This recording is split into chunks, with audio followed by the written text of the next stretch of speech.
Alhamdulillah, alhamdulillahilladzi ja'ala Ramadan syahrus shiyam wa syahrul qiyam.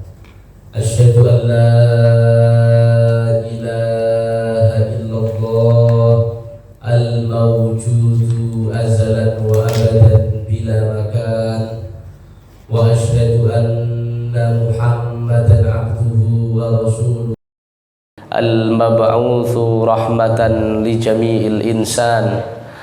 Allahumma salli wa sallim wa karrim ala sayyidina Muhammadin khairil anam wa ala alihi wa ashabihi wa man tabi'ahum bi ihsanin ila yaumil qiyam. Amma ba'd. Jamaah Musalla Al-Kautsar yang mudah-mudahan semua dimuliakan oleh Allah Subhanahu wa taala. Puji syukur marilah kita haturkan kehadirat Allah Subhanahu wa taala. Sholawat serta salam tak henti-hentinya kita curah limpahkan kepada junjungan alam Nabi besar Muhammad sallallahu alaihi wasallam, yang semoga kita semua senantiasa istiqomah untuk bisa meniru apa-apa yang dicontohkan oleh Kanjeng Nabi Muhammad sallallahu alaihi wasallam. Amin ya rabbal alamin. Jamaah Musalla Al-Kautsar yang dimuliakan Allah, kita lanjutkan kajian kitab Fiqhul Akbar karya Al-Imam Abu Hanifah. Sekarang sudah sampai halaman 8 ya.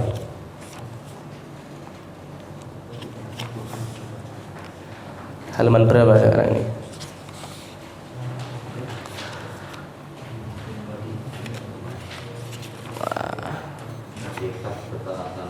Oh, 9 ya. Halaman 9, tapi kita sebentar flashback sebentar, halaman 8. Dari iman dan kufur adalah pilihan hamba. Bismillahirrahmanirrahim. Qala al-muallifu rahimahullahu ta'ala, nafa'anallahu bihi wa bi ulumihi fid dharain amin ya rabbal alamin. Halaman 8. Walam yujbir ahadan min khalqihi alal kufri wala alal iman wala khalaqahum mu'minan wala kafiran walakin khalaqahum ashkhasan. Allah tidaklah memaksa satupun dari makhluknya untuk kufur ataupun untuk beriman, dan Allah tidaklah menciptakan mereka sebagai seorang mukmin atau seorang yang kafir. Akan tetapi Allah menciptakannya dalam bentuk pribadi-pribadi. Wal imanu wal kufru fi'lul ibad. Iman dan kufur adalah perbuatan seorang hamba. Maksudnya perbuatan seorang hamba adalah pilihan seorang hamba. Maksudnya adalah pilihan seorang hamba. Ya'lamullahu ta'ala man yakfuru fi hali kufrihi kafiran, fa idza amana ba'da dzalik alimahu mu'minan fi hali imanihi min ghairi ayyataghayyara ilmuhu wa sifatuh. Allah Subhanahu wa ta'ala mengetahui siapa yang akan kufur. Ilmunya Allah, bukan paksaan Allah ya. Jangan salah paham, Allah yang menentukan dari dulu dipaksa, begitu tidak. Ilmunya Allah, maksudnya ilmunya Allah, Allah karena beliau maha mengetahui yang sudah terjadi, yang akan terjadi, dan yang sedang terjadi, maka Allah tahu siapa-siapa nanti yang akan kufur di kemudian hari. Kemudian maka apabila ia beriman setelah kufurnya, Allah juga mengetahui sebagai hamba yang beriman dalam keadaan imannya. Ini kita fokus membahas ilmunya Allah yang paragraf ini. Kemudian wa jami'u af'alil ibadi minal harakati was sukun iku kasbuhum minal haqiqah. Nah, kuncinya di sini. Segala perbuatan hamba, segala perbuatan kita ya, baik gerak, diam, pada hakikatnya merupakan pilihan dan usaha dari mereka sendiri. Diamnya kita, geraknya kita itu pilihan kita, tapi pilihan kita di atas kehendak Allah Subhanahu wa ta'ala. Pilihan kita di bawah kehendak Allah Subhanahu wa ta'ala. Contoh, saya pengen ngangkat buku, Pak. Akhirnya saya mengangkat buku ini. Ini yang mengangkat buku, yang ingin mengangkat buku atau yang memilih mengangkat buku adalah saya. Tapi yang menciptakan buku ini perbuatan saya sehingga saya bisa mengangkat buku adalah Allah Subhanahu wa ta'ala. Saya ulangi pelan-pelan ya.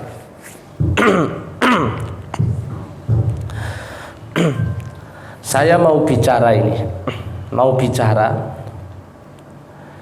Yang memilih untuk saya bicara ini saya, yang memilih, yang karep saya, ya, yang memilih saya.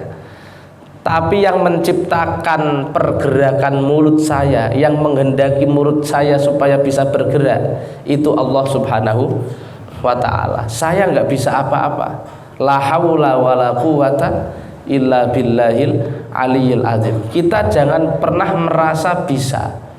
Kita itu nggak bisa apa-apa, ya. Jalan kita nggak akan bisa jalan. Kita hanya bisa pengen jalan.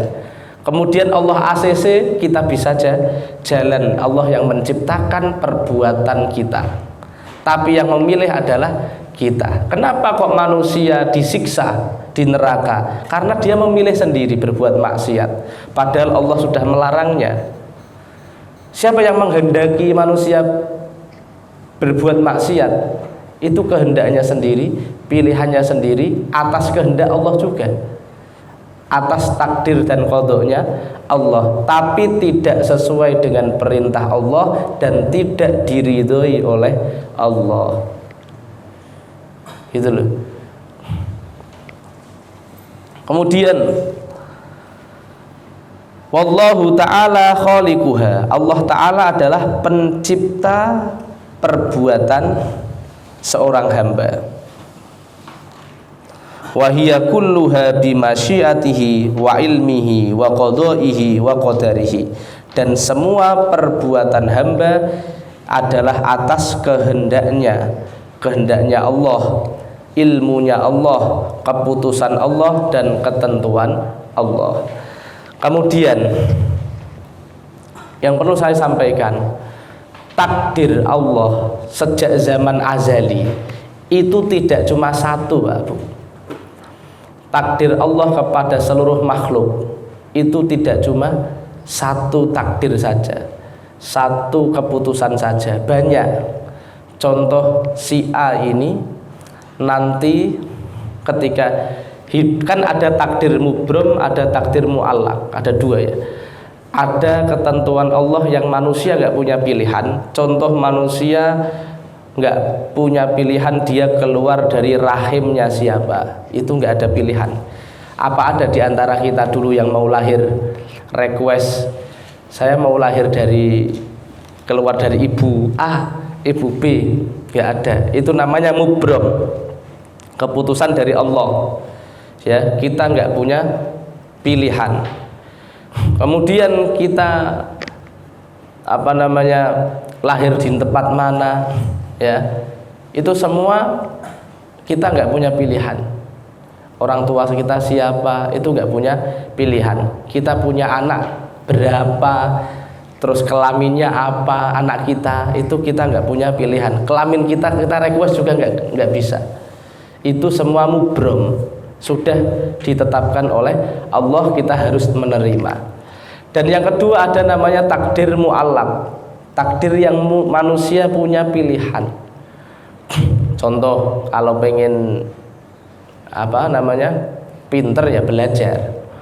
Nah, takdirnya Allah dari sana itu kepada si Bejo dari zaman azali. Bejo ini nanti keputusannya bisa pinter kalau satu caranya belajar, atau belajar sambil ngopi, atau dia cuma berkelana tapi cari pengalaman. Kemudian Bejo ini bisa bodoh kalau Bejo, jadi banyak keputusan Allah. Lah nanti terserah Bejo, dia mau berjalan kemana, mau memilih yang mana. Kalau yang memilih belajar saja maka dia sampai pintar. Dia memilih yang ini dia akan sampai ini. Tapi pilihan-pilihan itu banyak. Ya, terserah kita yang memilih. Sama bejo ini nanti dilahirkan dari orang tua yang non muslim. Ya, orang tua yang non muslim. Dia akan bisa jadi muslim kalau dia seperti ini. Dia akan tetap menjadi non muslim kalau dia akan ikut orang tuanya kalau dia begini. Karena nggak ada bayi yang punya agama, itu nggak ada. Bayi itu terlahir fitrah, ya, askhoson, pribadi nggak punya agama. Ya, dia bisa menentukan agamanya ketika dia dewasa atau balik, berakal dan dewasa. Dia bisa menentukan agamanya sendiri. Oh, saya milih A, milih B. Dan Allah saking adilnya, orang yang kafir selama 70 tahun, Pak. Kan nanti kan ada bahasa begini, enak dong kalau yang anaknya orang Islam. Pasti Islam, karena bapaknya Islam, dia terlahir dalam lingkungan Islam. Ada benarnya tapi tidak sepenuhnya benar. Anak-anak orang Islam kayak kita ini dari kecil sudah diwajibkan kewajiban-kewajiban agama. Kita dari balik harus sholat, puasa itu dari balik. Ya, kalau kita melanggar, qadha, mengganti, diganti dosa, kan begitu. Kita murtad, keluar dari agama Islam, kebaikan kita hilang. Walaupun murtadnya cuma 2 menit. Walaupun murtadnya cuma 2 menit, semua kebaikan kita yang kita kumpulkan 20 tahun misalnya, karena murtad 2 menit itu hilang semua kebaikan kita. Dosanya tetap, kebaikannya hilang. Enak sekonti, enak dari mana? Sedangkan yang anaknya orang kafir ini, ya, dari kecil kafir sampai 70 tahun kafir. Habis itu dia mengucapkan kalimah la ilaha illallah Muhammadur Rasulullah. Apa? Hilang semua dosanya, dia masuk login Islam, ya toh? Semua dosanya hilang, diganti kebaikan. Adil nggak Allah? Adil, ya toh? Adil. Maka kita yang ditakdirkan keluar dari ibu bapak yang muslim, syukur, karena kita dari kecil sudah dikenalkan dengan agama Islam. Bagi yang dikeluarkan dari bapak ibu yang non muslim juga syukur. Karena apa? Karena nanti kalau dia login, keburukannya semua dihapus oleh Allah Subhanahu wa ta'ala. Dia baru login, habis itu 2 menit kemudian meninggal, pasti surga itu. Meninggal setelah login, kan begitu. Meninggal setelah baca 2 kalimat syahadat. Itu mau dosanya segunung Freeport diampuni semua oleh Allah Subhanahu wa ta'ala, gitu. Dan itu semuanya tidak ada paksaan kita masuk agama Islam, la ikraha fiddin. Dan Allah sudah membeberkan semuanya di semesta ini lewat ayat-ayat ciptaannya dan lewat nabi-nabi beserta para penerusnya. Kemudian hakikat ketaatan seorang hamba. Nah, sekarang kita sudah halaman ke-9. Wa ta'atu kulluha ma kanat wajibatan bi amrillahi ta'ala wa bi mahabbatihi wa bi ridhaihi wa ilmihi wa masyiatihi wa qadaihi wa taqdirihi. Segala perbuatan taat semuanya tak lain adalah sesuai dengan perintah Allah. Ya, perbuatan taat yang kita lakukan itu sesuai dengan perintah Allah, sesuai dengan cintanya Allah, sesuai dengan ridhonya Allah, ilmunya Allah, kehendaknya Allah, keputusannya Allah, dan ketentuannya Allah. Itu sesuai, ya. Kemudian hakikat perbuatan maksiat seorang hamba. Wal ma'asi kulluha bi ilmihi wa qadaihi wa taqdirihi wa masyiatihi la bi mahabbatihi wala bi ridhoihi wala bi amrihi. Adapun semua perbuatan maksiat adalah atas ilmunya Allah. Ya, Allah sudah tahu nanti hamba tersebut akan berbuat maksiat. Wa qadaihi, dan keputusan Allah sejak zaman azali di Lauhil Mahfud itu ada tulisannya, kalau fulan memilih jalan ini dia akan berbuat maksiat. Tapi itu jalannya banyak sesuai pilihannya seorang hamba. Dan ketentuan Allah, ya, izin Allah untuk dia bisa bergerak sehingga dia bisa berbuat maksiat, kehendak Allah, dan tidak dengan cintanya Allah, ya, tidak dengan cintanya Allah, tidak dengan ridhonya Allah, dan tidak sesuai perintah Allah, karena Allah selalu memerintahkan manusia untuk berbuat taat dan menjauhi maksiat. Kemudian mengenal sifat para nabi. Wal anbiya'u alaihimus salatu wassalam kulluhum munazzahuna 'anis saghairi wal kabairi wal kufri wal qabaihi wa qad kanat minhum zalatun wa khati'atun. Jadi semua para nabi alaihimus salatu wassalam itu semuanya terhindar dari dosa, baik dosa kecil maupun dosa besar. Kita ahlu sunnah wal jamaah tidak boleh meyakini nabi siapapun pernah berbuat dosa, walaupun dosa kecil, apalagi dosa besar. Karena ada orang Islam yang meyakini dulu Nabi Muhammad itu sesat, nyembah berhala, ya. Apalagi Nabi Muhammad. Kalau ahlu sunnah wal jamaah meyakini semua para nabi, khususnya Nabi Muhammad, apalagi pemimpinnya seluruh nabi dan rasul, tidak pernah berbuat dosa, apalagi kufur, apalagi syirik.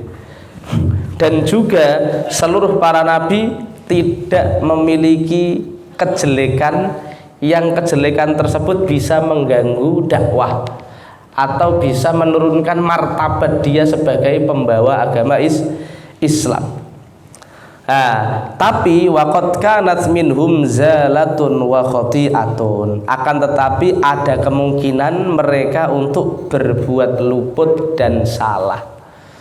Kalau luput salah bisa, tapi kalau dosa nggak bisa. Bedanya apa luput dan salah serta dosa? Kalau dosa itu tidak diampuni, dosa itu sudah dicatat. Tapi kalau kesalahan, sebelum dicatat dosanya itu sudah diingatkan Allah sehingga dia nggak jadi melakukan dosa. Contoh sesuatu yang salah tapi nggak dosa itu begini. Ada khotib Jumat di Musola Al-Kautsar. Dia jadi khotib pakai sarung saja, nggak pakai baju, nggak pakai peci, dia cuma pakai sarung menutupi pusar sampai kedua lutut. Ini dia dosa nggak ini?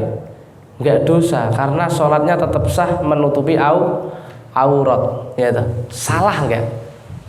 Luput nggak dia ini? Luput, Pak, nggak pantas, Pak. Mau jadi khotib, jadi imam kok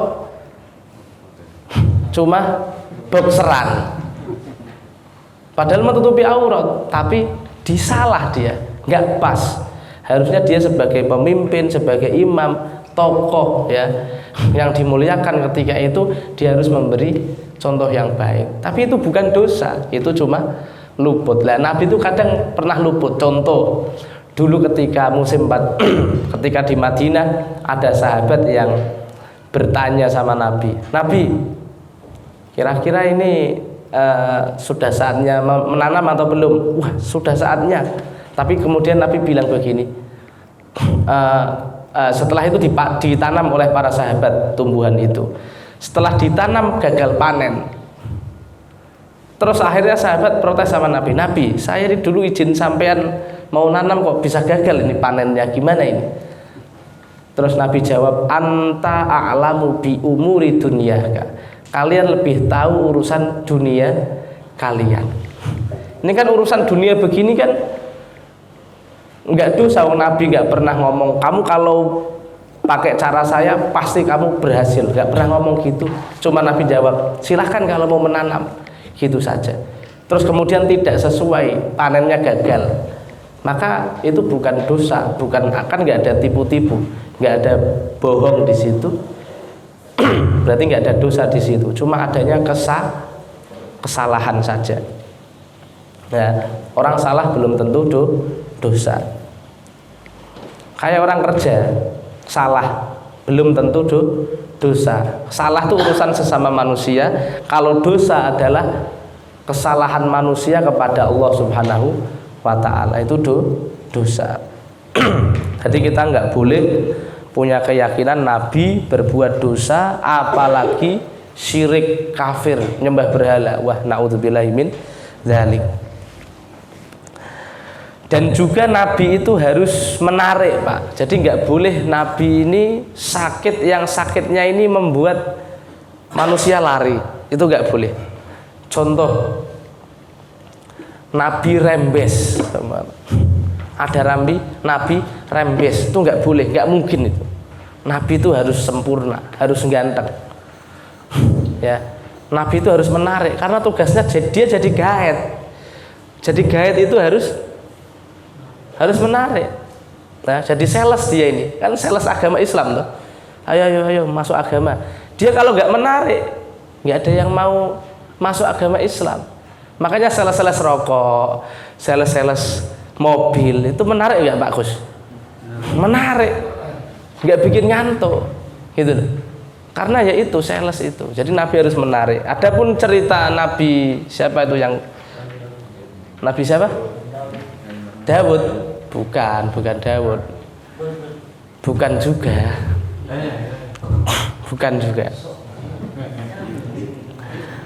Nabi Ayub. Nah, itu salah tapi nggak dosa. Nah, gitu loh. Nabi kadang begitu, salah tapi tidak dosa, kan begitu. Nah, jadi Allah sengaja menciptakan kesalahan tadi supaya tambah jelas maksudnya salah yang bukan dosa, ya itu tadi. Sampean jawab pertanyaan, salah itu nggak dosa, tapi salah. Kadang Nabi begitu, ya. Nabi Ayub itu kan konon ya. Ada cerita yang mengatakan beliau hudiken atau sampai ini ada apa namanya ulat-ulatnya, itu hoax. Itu dapat info dari mana? Ya, itu nggak ada di Quran, nggak ada di hadis. Terus di mana? Nggak tahu. Kenapa kok viral? Ya karena supaya jadi cerita. Yang viral tuh biasanya kan yang aneh-aneh biasanya. Kalau yang standar-standar itu nggak akan viral. Ya, kiai ini membantah Habib ini, viral itu. Ya, tapi kalau kiai ini memuji Habib ini itu nggak akan viral, gitu loh. Ya, itu nggak jelas dasarnya. Nabi Ayub dulu pernah penyakit seperti itu, nggak jelas dasarnya. Ya, nggak jelas dasarnya. Yang jelas kita sebagai Ahlussunnah wal Jamaah itu meyakini semua nabinya Allah itu spesial. Nggak ada itu rembes, apalagi Nabi Muhammad dituduh rembes. Walaupun yang ngomong orang NU sendiri ya tetap nggak setuju saya, karena saya ngaji akidah, nggak tahu dia ngaji akidah atau tidak, kan begitu. Nah, jadi kita Ahlussunnah wal Jamaah harus memuliakan semua nabi kita, ya. Wa Muhammadun Rasulullah sallallahu alaihi wasallam nabiyuhu wa abduhu wa rasuluhu wa safiyuhu walam ya'budis sonama walam yusyrik billahi tarfata ainin qat. Rasulullah Muhammad sallallahu alaihi wasallam adalah seorang nabi ya, bukan Tuhan, hamba, utusan dan manusia yang dipilih oleh Allah. Beliau tidak pernah menyembah berhala dan tidak pernah berbuat syirik sama sekali. Nah, ini akidah Ahlussunnah wal Jamaah. Kita meyakini Nabi Muhammad nggak pernah sesat, nggak pernah syirik, nggak pernah dosa. Ya, dari mulai kandungan sudah dijaga, bahkan mbah-mbahnya, bapaknya, kakeknya, bapaknya kakek, mbahnya kakek, terus sampai Nabi Adam itu semuanya dijaga dari tarkusifa hafalam yusib hum aruhu min adamin wa ila abihi wa ummihi. Nabi Muhammad ke atas sampai Nabi Adam, nggak ada yang pernah berbuat syirik, nggak ada yang pernah berbuat zina, nggak ada yang pernah berbuat sesuatu yang menjijikkan. Ya. Yang dijaga nggak cuma nabinya saja, tapi bapak-bapaknya, untuk memastikan ini keturunan orang baik-baik. Nasabuntah sibul ula bihulahu qalladatha nujumahal jauza'u. Ya, nasabnya Kanjeng Nabi Muhammad itu laksana untayan mutiara. Ya, untayan mutiara dari Nabi Adam, Idris, ya, terus itu orang baik semua, nggak ada orang mantan preman tuh, nggak ada, semua orang baik semua. Ya, makanya nasab itu penting. Nasab itu penting tapi tidak menjamin. Contoh dalam Quran, anaknya orang yang hafal Quran dominan akan lebih mudah di dalam menghafal Quran. Kenapa? Karena ada gen hafal Quran.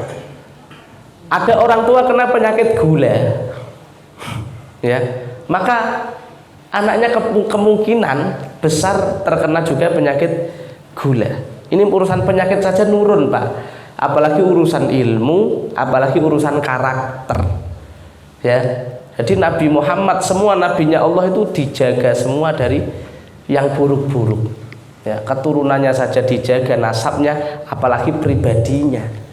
Ya, ini supaya kita lebih mengenal utusan-utusan Allah, khususnya Nabi Muhammad Sallallahu Alaihi Wasallam.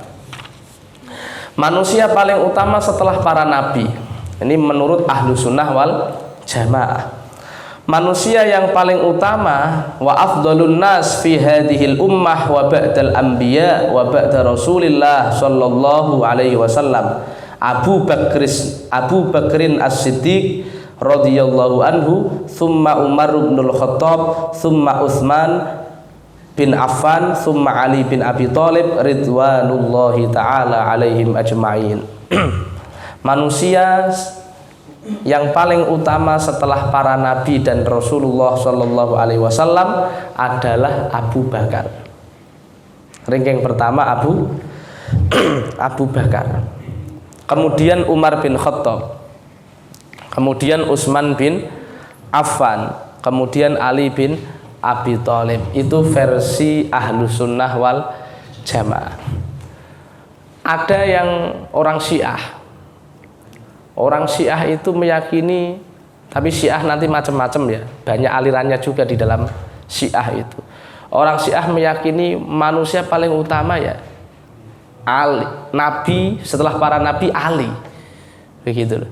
Syiah itu maknanya pengikut Ali, orang yang fanatik sekali kepada sahabat Ali.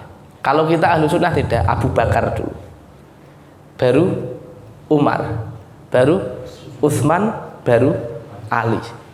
Biasanya begitu ahlu sunnah wal jamaah. Kemudian ghabirina alal haqqi wa ma'al haqqi natawallahum jami'a. Mereka empat sahabat tersebut, ya, yang tadi sudah disebutkan Abu Bakar, Umar, Utsman, Ali, adalah hamba-hamba yang berada di atas kebenaran dan senantiasa di jalan kebenaran. Maka kita semua mengikuti sunnah mereka, mengikuti jejak mereka. Empat sahabat tadi sudah dijamin masuk surga. Empat sahabat tadi adalah rujukan kebenaran, selalu berada di jalan kebenaran. Maka kita mengikuti sunnahnya mereka. Kata Nabi, alaikum bisunnati, wajib bagi kalian orang Islam untuk berpegang pada sunnahku, mengikuti sunnahku, wa sunnati khulafair rasyidina min ba'di, dan sunnah khulafaur rasyidin setelah aku, Abu Bakar, Umar, Utsman, Ali. Maka dari itu kita dalam mengambil hukum di dalam Islam tidak cuma Quran dan Sunnah saja, tapi ada namanya ijma dan qiyas. Ijma itu apa? Kesepakatan sahabat. Sahabat bersepakat, apalagi sahabat 4 ini. Sahabat 4 ini salah satunya kok dia berfatwa, kita harus ikut. Ya, jadi kita harus ikut. Contohnya apa? Contohnya sunnah sahabat ya, kodifikasi Al-Quran. Dulu Al-Quran di zaman Nabi tidak pernah dikumpulkan dalam satu mushaf. Kemudian di zaman Abu Bakar atas usulan Umar, sekarang Quran jadi seperti sekarang. Itu barokahnya Umar di zaman Abu Bakar. Di zaman Nabi Quran masih berserakan di mana-mana. Baru zaman Utsman ditulis dalam satu huruf. Itu bid'ah semua itu.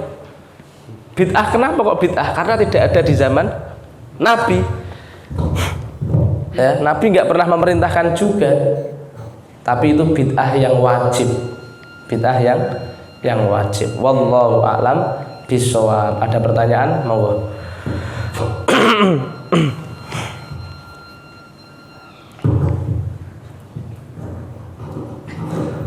Sebelum pertanyaan Pak Har, sedikit sebentar lagi ini perintah memuliakan para sahabat.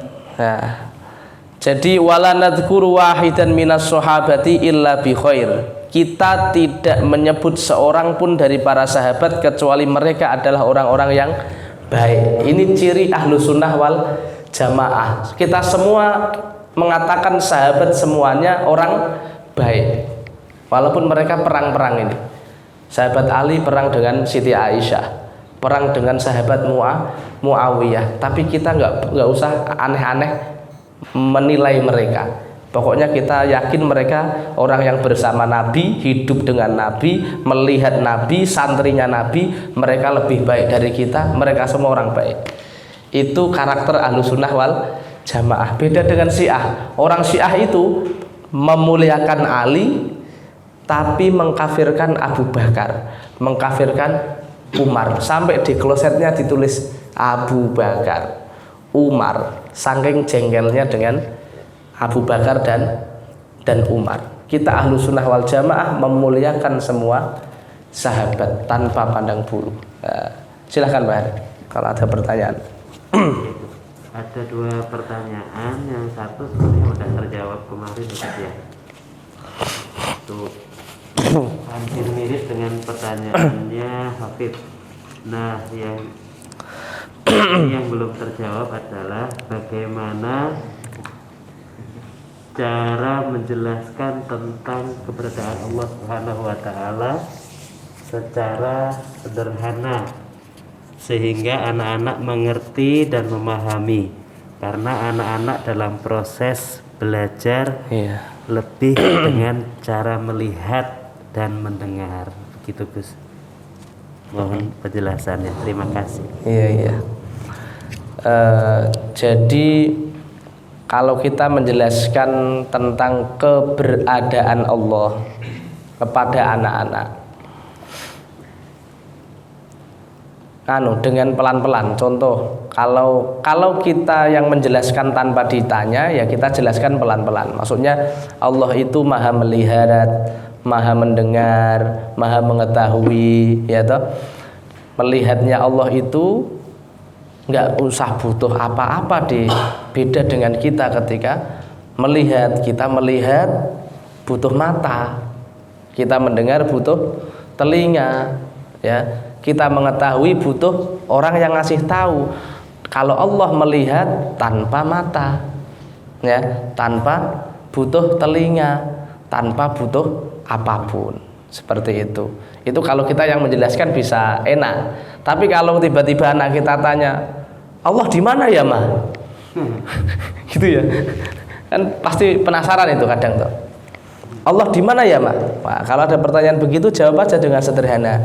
Oh, Allah itu selalu membersamai kita dan selalu menyertai kita deh. Itu kan nggak ada narasi tempat di situ, ya, nggak ada narasi tempat. Allah itu selalu bersama kita, selalu menyertai kita, sesuai Quran malahan, wa huwa ma'akum ainama kuntum, ya. Allah bersama kalian ainama kuntum, dimanapun kalian berada, maksudnya menyertai. Dan itu tidak urusan dengan tempat. Apanya yang menyertai? Pengawasannya, ya, rahmatnya, kasih sayangnya, pengetahuannya, ya toh. Itunya yang menyertai, seperti itu. Tapi kan nggak mungkin anak kecil kalau sudah jawab gitu, oh begitu ya ma, gitu. Jadi jangan sampai kita menjawab dengan narasi tempat, ya. Kenapa? Karena apapun yang kita tanam pada anak-anak akan menjadi doktrin. Nah, kalau sudah jadi doktrin, itu susah untuk dikeluarkan ini doktrin ini. Jangan sampai kita ditanya, Allah di mana ya Bu? Di mana ya? Begitu malah tanya. Ataupun oh di langit. Kita ngomong di langit sekali pas waktu kecil, itu anak-anak bener-bener menancap itu di pikiran itu. Itu susah sekali itu nanti merubahnya susah sekali karena sudah jadi doktrin. Ibarat wadah itu masih kosong, dia mau diisi saja, itu kesan pertama adalah yang dia dengar pertama, selainnya itu sudah kesan berbeda, sudah kayak cinta pertama lah rasanya itu. Pak Hafid, oh sudah gak jomblo lagi ya Pak Anif. Begitu ya. Jadi kalau ditanya Allah di mana ya ma, oh Allah itu selalu menyertai kita, membersamai kita, ya. Jadi ketika kita di sini, ya Allah menyertai kita. Terus mana kok nggak kelihatan? Nah, kalau ditanya kok nggak kelihatan, gini deh, Allah itu kan ketika kita sholat baca Allahu Akbar, ya. Artinya apa deh? Allah Maha Besar, ya. Coba tangan adik taruh di depan sini. Bisa nggak adik lihat tangannya? Bisa ma. Oke. Coba tangannya taruh di depan mata begini deh. Bisa nggak adik lihat tangan adik? Oh nggak bisa. Melek deh. Bisa nggak? Nggak bisa. Kenapa kok nggak bisa lihat? Kenapa kok nggak bisa lihat? Ya karena terlalu dekat. Karena terlalu dekat. Mata kita ini terbatas deh, tidak bisa melihat yang terlalu dekat, nggak bisa lihat yang terlalu jauh, nggak bisa lihat yang terlalu besar, nggak bisa lihat yang terlalu kecil. Bisa nggak kita lihat kuman? Nggak bisa. Bisa nggak kita lihat arsy? Arsy itu terlihat nggak Pak Bu? Terlihat. Kenapa kita nggak bisa lihat? Saking besarnya. Ibarat begini nih, saking besarnya. Karena mata kita terbatas. Allah itu terlihat deh, cuma mata kita yang nggak bisa lihat karena terbatas. Seperti tadi tangan kita taruh di depan tadi karena terlalu dekat, terlalu besar sehingga kita tidak lihat. Kan ada peribahasa, gajah di pelupuk mata tidak tampak, semut di tengah lautan tampak, kan begitu. Karena terlalu besar gajah yang di depan mata, butuh jarak untuk memperkecil itu. Begitu loh. Ya, jadi mata kita terbatas, nggak akan bisa melihat sesuatu yang tak terbatas. Beda dengan padahal mata melihat yang terbatas saja nggak bisa kok. Ya. Saya melihat langit itu nggak bisa. Kalau sebagian langit itu bisa, tapi kalau seluruh langit nggak bisa. Begitu loh. Jadi kita itu nanti lama-lama anak kita pinter itu. Kalau diajarin akidah itu dia nalar logikanya jadi main, jadi pinter. Ya kita ajak berpikir, diskusi sambil dikasih contoh-contoh yang ringan-ringan. Seperti itu mungkin Pak Her. Ada yang lain? Los, Mbak Kusairi pasti ada ya. Moga.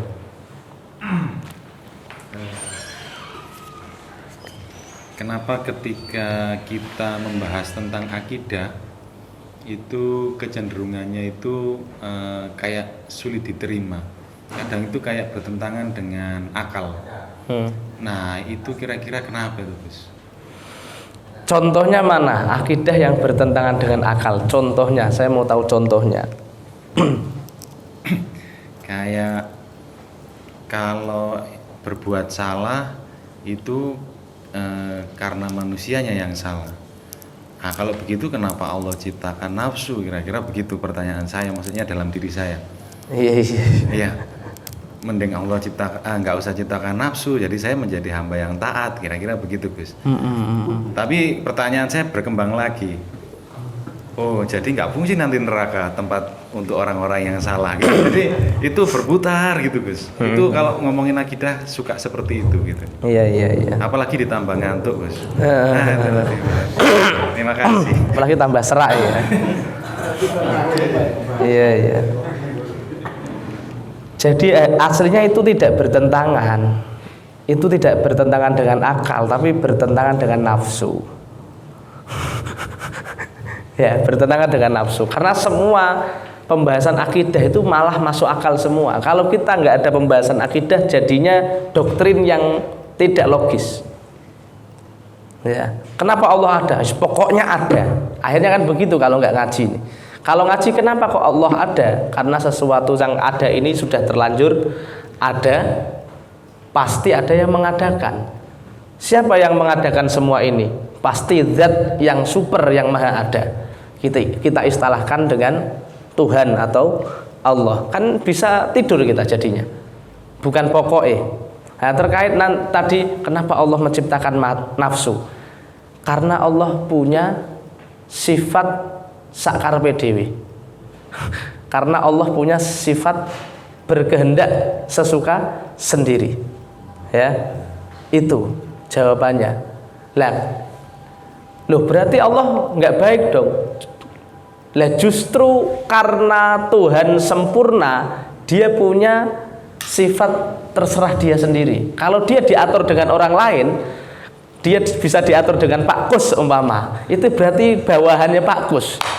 Ya, jangankan Tuhan, bosnya sampean saja nggak bisa sampean atur, apalagi Tuhan. Maka Tuhan harus punya sifat semaunya sendiri. Ya, itu sifat kesempurnaan Allah, itu semuanya sendiri itu. Karena menunjukkan Allah nggak bisa diatur seperti karyawan. Begitu loh. Itu logis sekali itu, Pak. Dan nggak ada yang nggak logis dalam ilmu akidah itu. Contoh kemudian, kenapa Allah repot-repot bikin neraka? Loh, Allah nggak pernah repot bikin neraka. Nggak kayak sampean. Sampean bikin proyek pasti repot. Allah kun fayakun. Nggak ada yang repot bagi Allah. Kenapa kita menduga Allah repot? Tidak repot. Terus ngapain kok, kan enak semuanya masuk surga semua, bisa happy semua. Itu maunya sampean. Maunya Allah nggak begitu. Ayo, kita yang harus ikut Allah atau Allah yang harus ikut kita? Secara logika sehat ini harusnya makhluk yang ikut Tuhan, bukan Tuhan yang ikut Allah. Oleh karena itu tidak semua doa dikabulkan. Ya toh? Tidak semua doa dikabulkan. Kenapa? Karena kesempurnaan Allah. Kalau semua doa itu dikabulkan, berarti Allah lebih nurut dengan hambanya. Itu, ya toh? Makanya ada doa yang di ACC, ada yang enggak di ACC. Doa kan ibarat proposal, Pak Bu. Proposal itu dari bawahan apa dari atasan? Dari bawahan kita sampaikan ke atasan. Mau ngasih nggak ngasih itu terserah atasan. Ya toh. Padahal dalam proposal ini sudah memenuhi syarat semua, ada pendahuluannya, ada ininya, ada RAB-nya dan lain sebagainya. Tapi tidak harus di ACC oleh atasan. Itu menunjukkan kesempurnaan kewibawaan atasan. Ya toh. Seperti itu. Ya, jadi nggak ada di dalam ilmu akidah yang bertentangan dengan logika. Justru ilmu akidah ini yang paling sesuai dengan logika. Kita melogikakan keimanan, ibaratnya seperti itu. Ya, karena keimanan tanpa logika dia akan gampang roboh. kasih supermi pindah agama. Ini keimanan tanpa logika, tanpa dalil, tanpa ilmu. Tapi kalau keimanan dengan dalil, dengan logika, dia mau disogok 1 miliar kalau dia pondasinya iman logika, ya toh, nggak akan diterima untuk pindah agama, karena dia meyakini bahwa iman ini suatu anugerah yang paling besar, karena didasari logika tadi. Makanya ilmu akidah itu, makanya saya pengen contoh, coba permasalahan apa yang tidak sesuai dengan logika, tak tantang dengan semua ini, tolong sampaikan, saya jawab dengan logis. Nah itu, coba tanya yang aneh-aneh sekalian, nggak masalah. Masalahnya dulu saya begitu, dulu saya sama syekh saya ini kalau ngaji akidah, saya sampaikan pertanyaan sampai yang aneh-aneh. Bisakah Allah menciptakan makhluk yang seperti Allah? Itu sampai tak tanyakan kok. Mampukah Allah membuat barang yang Allah tidak bisa mengangkatnya? Piye maksudnya? Sampai yang aneh-aneh itu tak tanyakan semua itu dulu. Nah, monggo, ada lagi yang masih nggak logis, silahkan ditanyakan. Harus logis. Jadi keimanan kita ini terbangun di atas akal sehat. Nah, ini bedanya orang muslim dengan agama yang lain. Kalau agama yang lain tuh, kamu jangan bicara-bicara tentang itu. Ini sudah kamu imani saja. Ini keimanan yang lain begitu, agama yang lain. Tapi agama Islam boleh diadu, boleh diperdebatkan. Karena bayin itu apa? Jelas, kuat. Ya, dalilnya kuat, logis, tidak bertentangan dengan akal. Seperti itu. Ada yang mau tanya? Moga, nggak apa-apa. Tadi itu ilmunya Allah itu bisa melihat, bisa mengetahui akan akhirnya itu seorang makhluk itu akan seperti apa. Iya. Nah itu kalau makhluk itu memilih jalan lain yang tadi ada beberapa takdir pilihan, kenapa dibiarkan oleh Allah gitu? Iya, dibiarkan oleh Allah karena sifat adilnya Allah. Kan tadi disebutkan Allah tidak pernah memaksa seorang pun untuk beriman ataupun untuk kafir. Ini sifat adilnya Allah. Ketika ada orang yang mau memilih kafir, terus Allah halangi, ini Allah nggak adil, Pak. Ya, ini sifat adilnya Allah. Seperti itu. Nah, masa ada orang yang mau ke kanan dipaksa? Ini justru menguatkan firman Allah, la ikraha fiddin, tidak ada paksaan di dalam agama. Kalau Allah halangi berarti Allah mengingkari firman-Nya yang itu. Gitu loh. Itu sifat adilnya Allah. Monggo, semua sudah jelas, semua sudah saya fasilitasi, kamu tak kai akal pikiran yang baik. Ya toh? Nabi sudah saya utuskan, kitab sudah saya turunkan, penerus para nabi juga tambah saya kopi gandakan. Ya, kamu milih yang mana? Kamu milih kafir, saya nggak bisa nahan. Kan begitu. Kamu mau milih iman, kamu bagus, dan saya nggak bisa dorong juga. Kan begitu. Makanya kadang kita walaupun iman, ya kadang ya malas, kadang ini gitu loh. Kadang malas, kadang ini, seperti itu. Karena sifat adilnya Allah bagus. Karena Allah adil, makanya Allah berikan kita kesempatan, ya, untuk apa? Untuk kita memilih jalannya kita masing-masing. Tapi aslinya satu sisi Allah peduli dengan kita, aslinya menahan kita juga satu sisi. Dengan apa? Dengan penjelasan yang tadi, dengan diturunkannya Al-Quran, diutusnya Nabi, pewaris para Nabi, itu secara tidak langsung Allah menahan kita untuk kufur aslinya. Tapi kitanya saja yang ibaratnya sudah ditahan begini, ibarat mau berantem nih, sudah dipegang begini, dia masih ngoyok, akhirnya rono wis karepmu wis. Gitu loh, ibaratnya seperti itu. Udah ya. Nanti kalau ada pertanyaan boleh sampaikan ke Pak Her. Nanti bisa kita jawab di sini, bisa juga kita jawab lewat dunia maya. Kemudian nanti saya sharekan ke Pak Her. Wallahu alam bisawab. Maulaya sholli wa sallim daiman abada ala habibika khairil khalqi kullihim huwal habibul ladzi turja syafa'atuhu likul hawlim minal ahwali muqtahami ya rabbi bil mustafa balligh maqasidana waghfir ma madha ya wasi'al karami ya arhamar rahimin rahimin ya arhamar rahimin farrij alal muslimin ya Allah biha ya Allah biha ya Allah bi husnil khatimah ya Allah biha ya Allah bi husnil khatimah sallallahu rabbuna ala nuril mubin ahmadal mustafa sayyidil mursalin wa ala alihi wa sahbihi ajma'in. Taqabbalallahu minna wa minkum. Wallahul muwaffiq ila aqwamit thoriq. Wassalamu alaikum warahmatullahi wabarakatuh.